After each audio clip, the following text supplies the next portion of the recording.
கிணறுல தண்ணியை திறந்து விடுங்க இந்த பாட்டாளி வர்க்கம் நாடாளுமன்றத்துல சட்டமன்றத்துல பேசியதுண்டா? வாய் முடிக்கும் அப்பெல்லாம். ஏன்னா டீ வந்துடும், அவனுக்கு டீ வந்துருச்சுன்னா டக்குன்னு டீயை குடிச்சிட்டு சம்சாவை தின்ட்டு அப்படியே வாயை மூடிக்கிறது. ஏன் நீங்க கேட்டு பாருங்க பாராளுமன்ற உறுப்பினர்கள்ட்ட, ஏன் நீங்க பாராளுமன்றத்துல பேசவே இல்லை? எங்களை பேச அனுமதிக்கல இல்ல. பானிபூரி அங்கே 2 ரூபா 3 ரூபாய்க்கு கொடுக்குறான், சம்சா ஒரு 3 ரூபாய்க்கு கொடுப்பான், நல்ல புளிச்சோறு தயிர் சோறு 5 ரூபா 10 ரூபாய்க்கு பாராளுமன்ற கேன்டீன்ல கிடைக்குது. வாங்கி தின்னுட்டு நல்லா போய் குரட்டை விட்டு தூங்குறது பாராளுமன்றத்துல. அண்ணன் செல்வராஜுக்கு பாராளுமன்றத்துல தூங்கிய காட்சிகள் கூட இல்ல. இப்ப புதுசா ஒரு பாராளுமன்ற கட்டடம் கட்டியிருக்காங்க, அது அண்ணன் செல்வராஜுக்கு தெரியுமா அப்படிங்கிறது கூட நமக்கு தெரியல. அண்ணன் செல்வராஜுக்கு ஒருவேளை தெரிஞ்சிருந்தா பாராளுமன்றத்துக்கு போயிருப்பாரு. பாராளுமன்ற கட்டடத்துல நம்மளுடைய தாய்மொழி தமிழ் இல்ல, பாட்டாளி வர்க்கத்துக்கு தமிழ் மொழி குறித்தெல்லாம் பிரச்சனை இல்லையே, அவங்களுக்கு உழைப்பாளிகளின் குரல் மட்டும்தான் முக்கியம். அப்படி உழைப்பாளிகளின் குரல் குறித்து பேசுறேன். நீங்க தனியார் மய தாராளமய பொருளாதார கொள்கைக்கு எதிராக என்னைக்காவது பேசியது உண்டா? கம்யூனிஸ்ட் சித்தாந்தமே அதற்கு எதிராகத்தானே இருக்கணும். ஆனா அந்த கார்பரேட் இதை, அந்த தாராளமயத்தை, அந்த பொருளாதார கொள்கையை இந்தியா ஏத்துக்குது, இந்த காங்கிரஸ் கட்சியும் ஏத்துக்குது. அந்த காங்கிரஸோட கூட்டணி வச்சிருக்கிற கம்யூனிஸ்டுக்கு என்ன தகுதி இருக்கு இந்த காலத்துல வந்து பேசுறதுக்கு?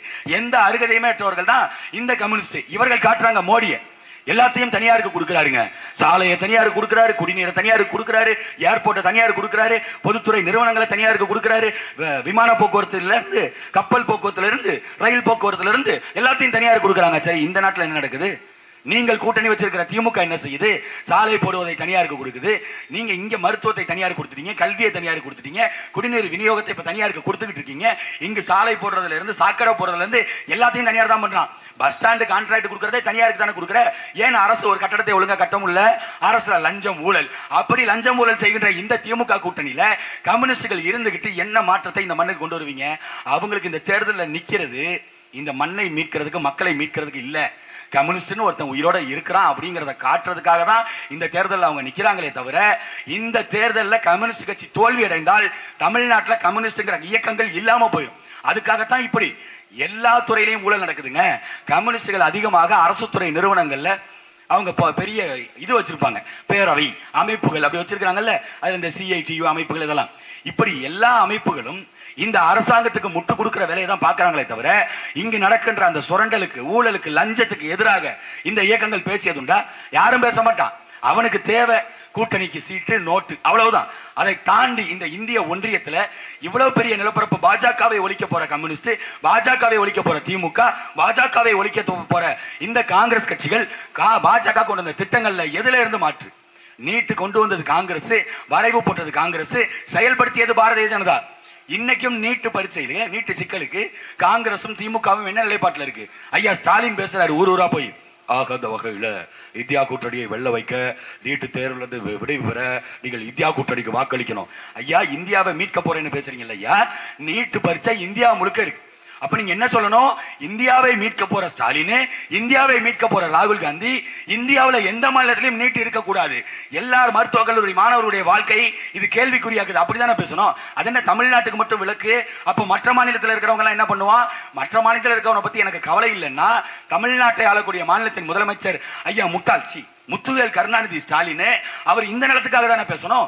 எதுக்காக இந்தியாக்காக பேசுறீங்க? நீங்க இந்தியாக்காக பேசுற நீங்கள் இந்தியா கூட்டணியை வெல்ல வைக்க பேசுற ஐயா திராவிட முன்னேற்ற கழகத்தின் தலைவர் ஐயா மு.க. ஸ்டாலின் பக்கத்துல கர்நாடகால காவிரியில தண்ணி கொடுக்க மாட்டேங்கிறானே, ஏத்து பேசுங்களேன். ராகுல் காந்தி அவர் தானே காங்கிரசினுடைய தலைவராக, அதாவது செயல்படாத தலைவராக இருக்கக்கூடிய ஒருத்தர், அவர்கிட்ட நீங்க கேள்வி கேளுங்களேன். காங்கிரஸ் கட்சி அங்க கர்நாடகால ஆட்சியில் இருக்குது, காவிரியில தண்ணியை பெற்றுக் கொடுங்கடா அப்படின்னா 110 TMC தண்ணி கொடுக்க முடியாது, மேகதாதுல அணையை கட்டுவேன். முந்தா நாள் சீதாராமையாங்கிற அந்த கன்னட முதலமைச்சர் தெளிவா சொல்லியிருக்காரு, காங்கிரஸ் கூட்டணி மத்தியில் ஆட்சிக்கு வந்தா நாங்க மேகதாதுல அணையை கட்டுவோம், தமிழ்நாட்டுக்கு ஒரு சொட்டு தண்ணி கூட கிடையாது அப்படின்னு சீதாராமையா சொல்றாரு. ஒரு வாரத்துக்கு முன்னாடி TK சிவகுமார் அப்படிங்கிற துணை முதலமைச்சர் கர்நாடகாவை சார்ந்தவர், அவர் சொல்றாரு, தமிழர்கள் போராடினாலும், தமிழர்கள் ஆர்ப்பாட்டம் நடத்தினாலும், நீதிமன்றம் சொன்னாலும் தமிழ்நாட்டுக்கு ஒரு சொட்டு தண்ணி கூட கிடையாது அப்படின்னு. யாரு? காங்கிரஸ் கட்சியினுடைய துணை முதல்வராக கர்நாடக மாநிலத்தில் இருக்கக்கூடிய TK சிவகுமார் சொல்றாரு. அண்ணன் சொன்னார்ல மிச்சர் சாப்பிட்டாருன்னு, நம்ம முதலமைச்சர் மு.க. ஸ்டாலின் மிச்சர் தான் தின்னுட்டு இருக்காரு. அவர் மட்டும் என்ன, அவருக்கு சலைச்சவர் கிடையாதுல்ல. ஐயா வாய மூடி அமைதியா இருக்காரு. ஏன்? காங்கிரஸ் ராகுல் காந்திக்கு போனை போட்டு நீங்க தான் மோடி கூட டைரக்டா போன் டீலிங் பண்றவராச்சே, நீங்க தான் டைரக்டா அமித்ஷா கூட டைரக்டா பேசுறவராச்சே, ராகுல் காந்திக்கு ஒரு போனை போட்டு உங்க காங்கிரஸ் கட்சியின் தலைவர்கள் இப்படி பேசிக்கிட்டு இருக்காங்க, தமிழ்நாட்டு உரிமைகளை நாங்க பெற்று தருவோம், நீங்க ஊரை ஏமாத்திட்டு தான் உலைய போட்டு நாங்க இங்க கடையை நடத்திக்கிட்டு இருக்கோம், இவங்க இப்படி பண்ணாங்கன்னா இங்க நாம் தமிழ் கட்சிக்காரங்க போய் தெரு தெருவா பேசுவாங்க, அப்புறம் இங்க எங்களுக்கு உழுவுற ஓட்டும் உழுவாது அப்படின்னு திமுகவுடைய ஸ்டாலின் பதறி போய் பேசினாரா? வாயே திறக்கலங்க.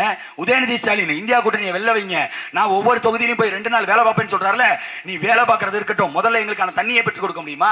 இந்தியாவை மீட்க கிளம்பிய ஸ்டாலின் விளம்பரம் போடுறாங்க, இந்தியாவை வழிநடத்தக்கூடிய நம்பர் 1 முதலமைச்சர் இந்தியாவை மீட்க போறாரு அப்படிங்கிற, எங்களை மீட்கிறது இருக்கட்டும்,